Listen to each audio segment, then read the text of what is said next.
Hey, what's up, everybody? I want to look at the game from round six from the Norway chess tournament. And this one is between Levon Aronian with the white pieces and Vladimir Kramnik with the black pieces.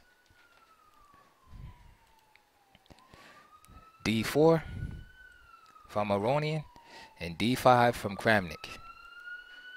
C4, E6, Knight F3, Knight F6, Knight C3, and C5 from Kramnik. Now this is a slight surprise, but not really, because Kramnik has been playing this, sort of on and off since about 2015, I believe. And this is an introduction to what is known as the Semi-Tarrasch defense. Now, if black took with the pawn, then we would have the Tarrasch defense, which is known for the isolated pawn.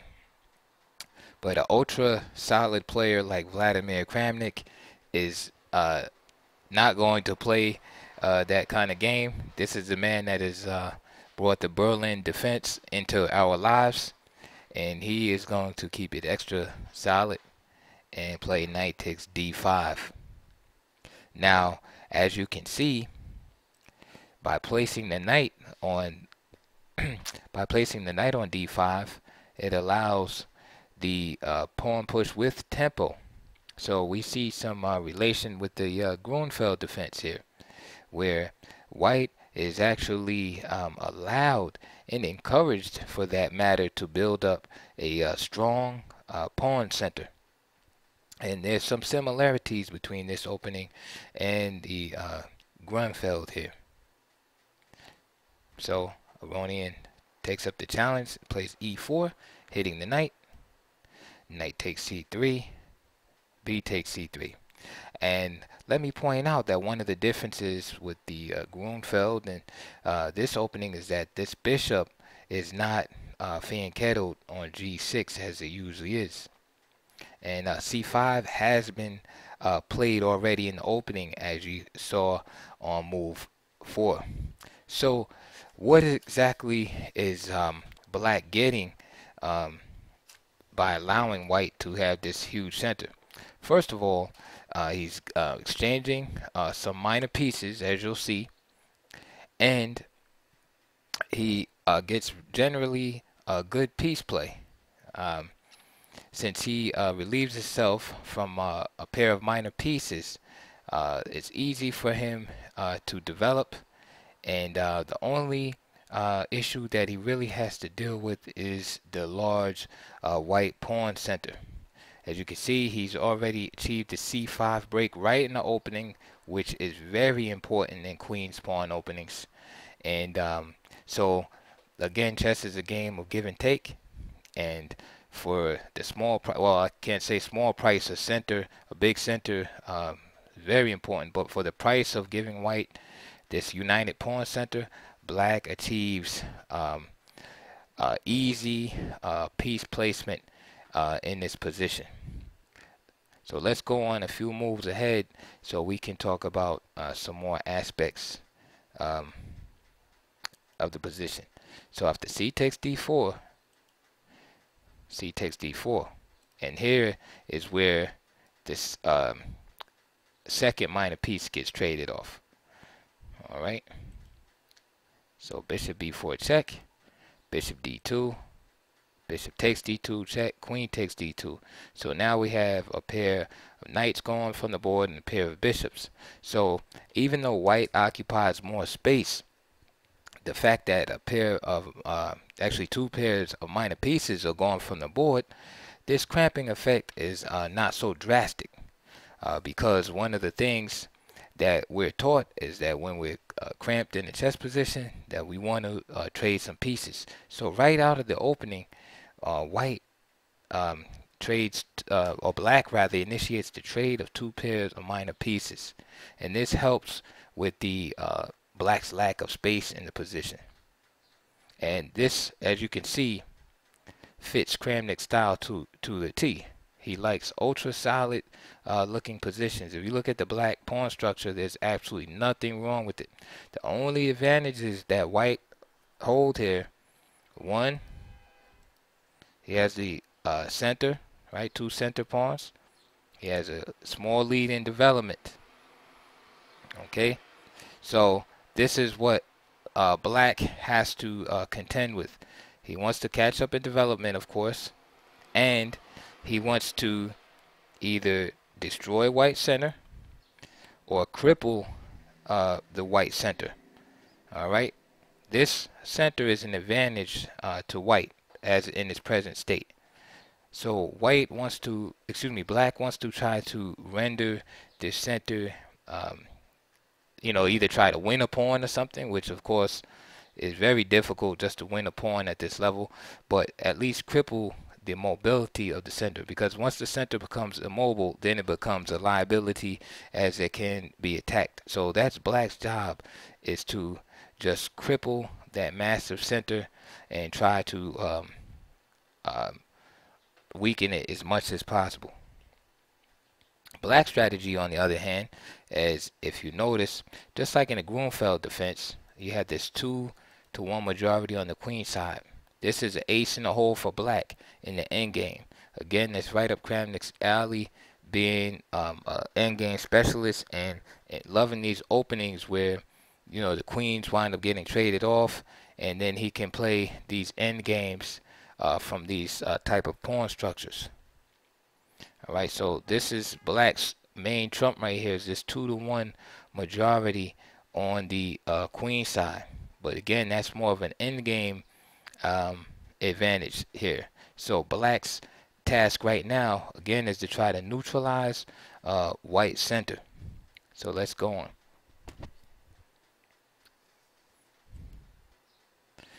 Castles, and this is all theory, of course. And Aronian plays bishop c1. Now, I just want to point out that in the blitz portion, these players played the same exact opening, and it was a draw. Aronian did not play bishop c4, but he played the move rook c1, okay, which is also playable. It's played by Magnus Carlsen, also against Kramnik. And that game, the blitz game I'm talking about, went between Aronian and Kramnik. Went rook c1, b6, bishop d3, bishop b7, castle, knight d7, queen e3. Okay, anticipating the attack against the e pawn, knight f6.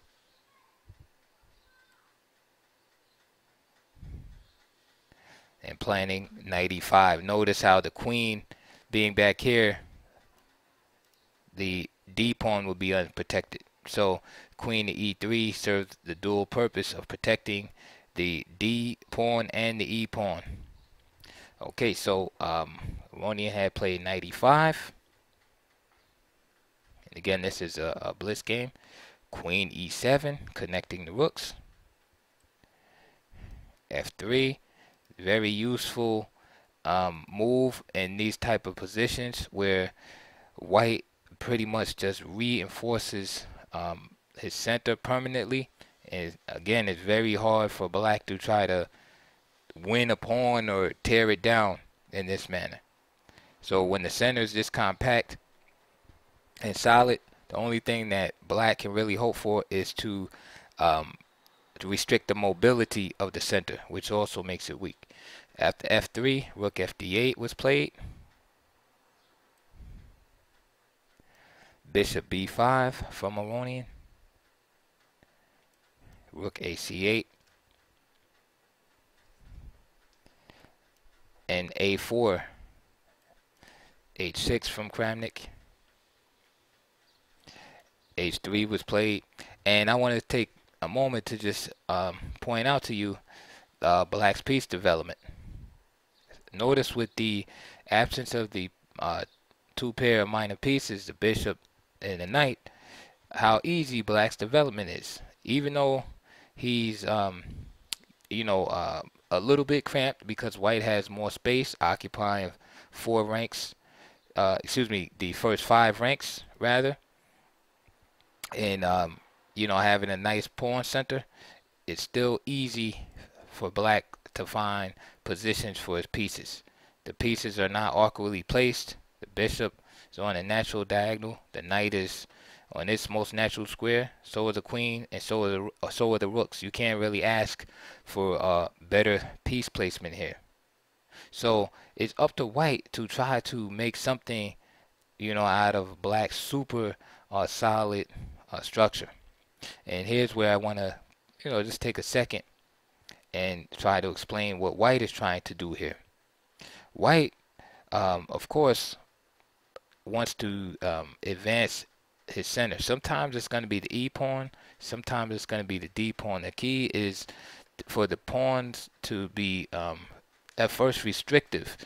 And what I mean is that at first they restrict the activity of the black pieces, which we can see here.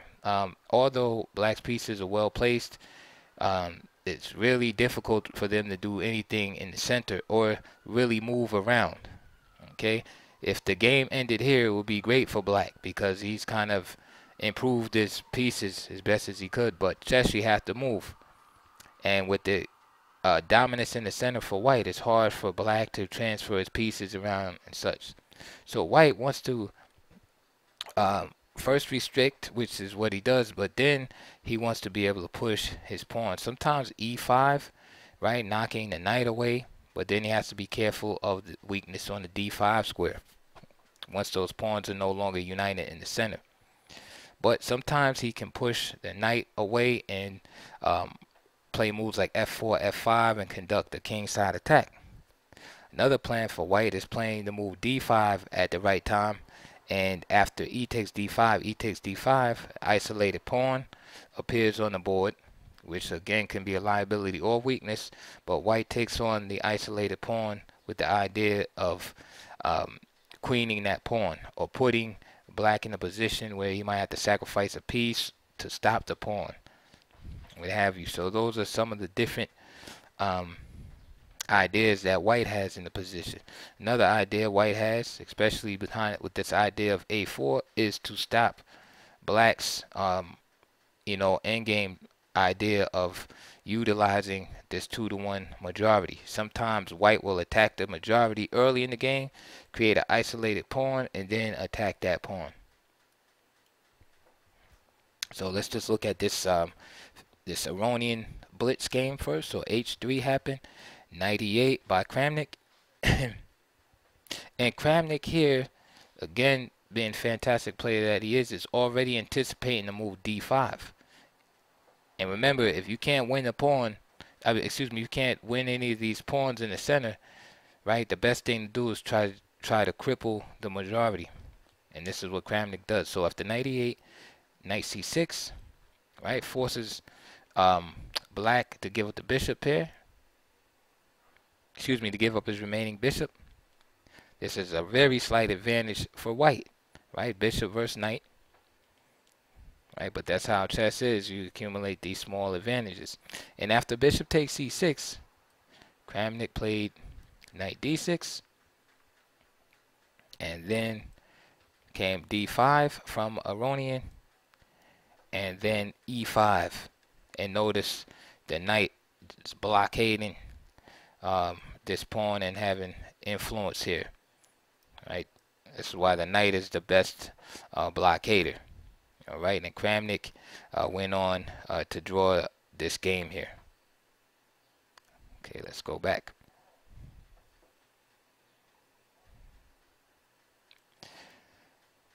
Okay, so here Aronian played the move bishop c4. Okay, as opposed to rook c1 that he played in the blitz game. So obviously Aronian probably looked at the blitz game and figured there's a good chance that Kramnik may play this and prepared himself accordingly. Kramnik played knight d7, castle, b6, and we see the same scheme of development coming. And there's rook ac1.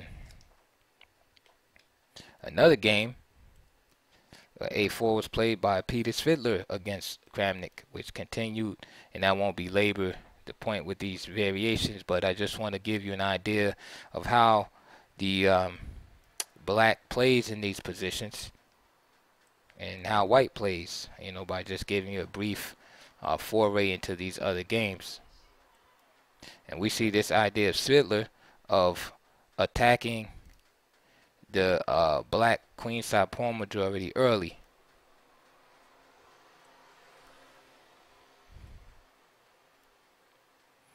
And this game wound up being a draw down the road, although Svidler did have some pressure in the position. Okay, and we can see with the pawn isolated here, one of the simple ideas is just build up as much pressure as you can on this A pawn.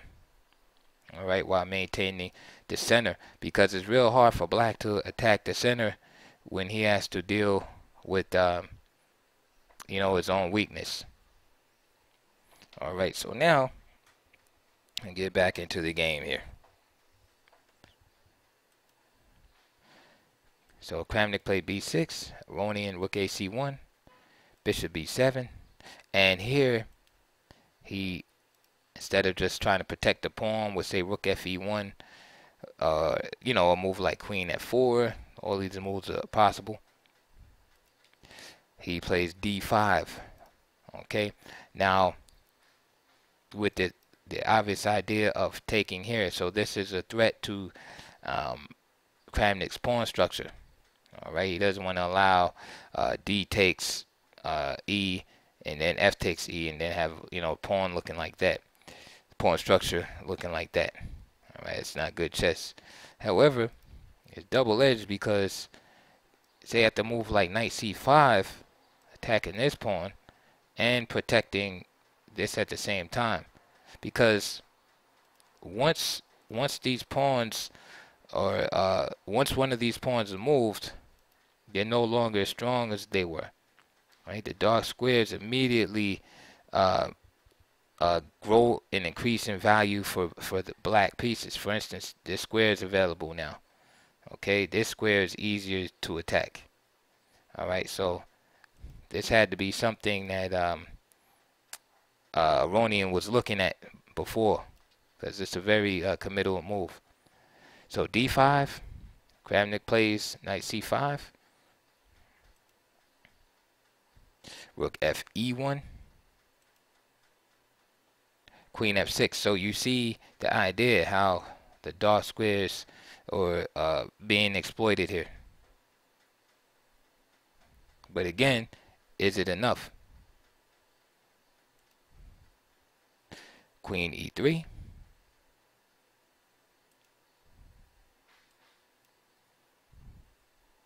If e5, right, looks good, just swap the queen away. Then queen g6 is pretty strong, because it kind of cripples this right here, as the bishop is x-raying right through that d pawn, because you would love to just play a move like that, but that would leave the knight a sitting duck here on f3 to try to do anything, to capture here or anything.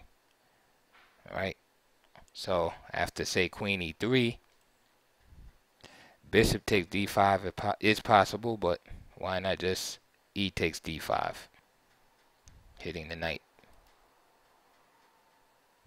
All right, if a move like queen d4, same thing, you just take, because after a move like bishop d5, then just rook a d8, and old tactics come into play. So queen f6, right? Queen e3, rook ac8, continuing with this normal idea here.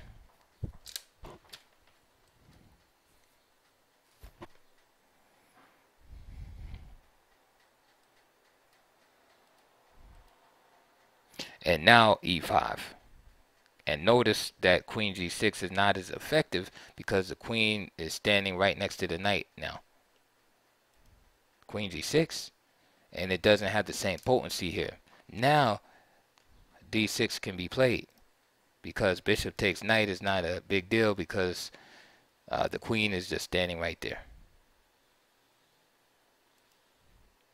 f6, and now the position increases in sharpness, and I think this is in Aronian's favor because this is not the type of position Kramnik is really shooting for, because now look at the structure, right? After say a capture here, just for example, you had the isolated pawn and e file for black, and that's not the type of structure that black is looking for. So Aronian has played very well and prepared very well here, and keeping his pawns mobile, right, which makes them lethal, right, as they're moving up the board, because they get stronger and stronger as they reach the 8th rank. So Kramnik is forced to try and tear these pawns down, because this is the moment of truth. Either the white E and D pawns are going to be strong and win the game for Aronian, or the position is going to collapse and these pawns will be captured. Knight h4, queen g4,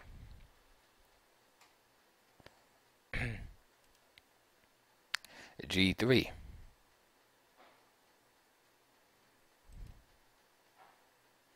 f takes e5, a very natural move by Kramnik. Again, he wants to tear down the the intimidating pawns that white has set up here. Queen takes e5, but notice now he has this big weakness here, and this pawn is still very dangerous. Black, however, has a beautiful diagonal for this bishop. If he could get rid of this guy and maybe get the queen in here, or here, we could be talking about some checkmate possibilities. But for white, at least he has this light square bishop that if he needs to, he can come back and defend. So rook cd8,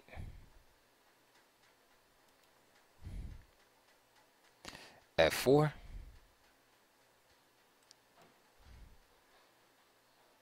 rook to f6,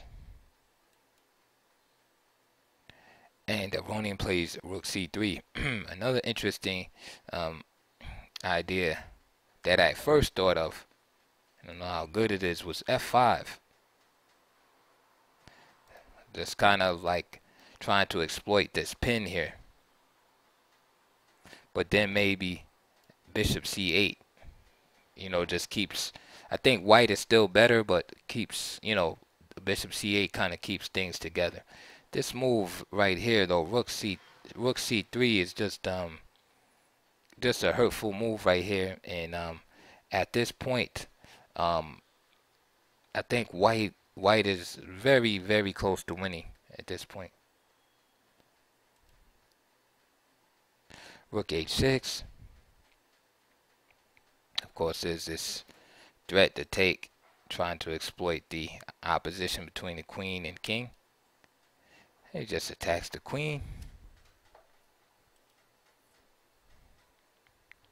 Rook h3.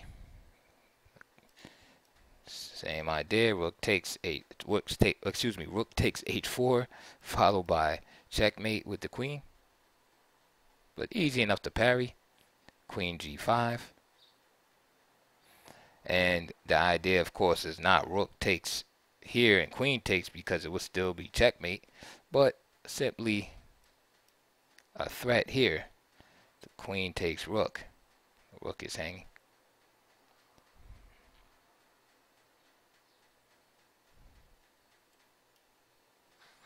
Queen takes h4 by Kramnik, and he's not losing his mind. But after the file opens, he plans on pinning here. So he's just looking for counterplay here. He knows he's in hot water. Protects the pawn.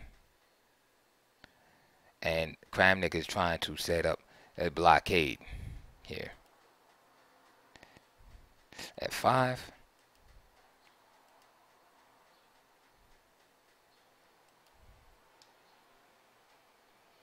And now F takes E6 is real simple.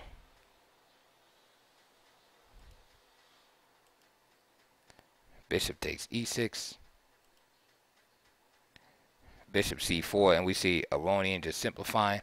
Another move was Rook F3. And like, let's say if he did King E8 and have this idea of Bishop B5 check and Knight D7, and then we can see the mating themes here.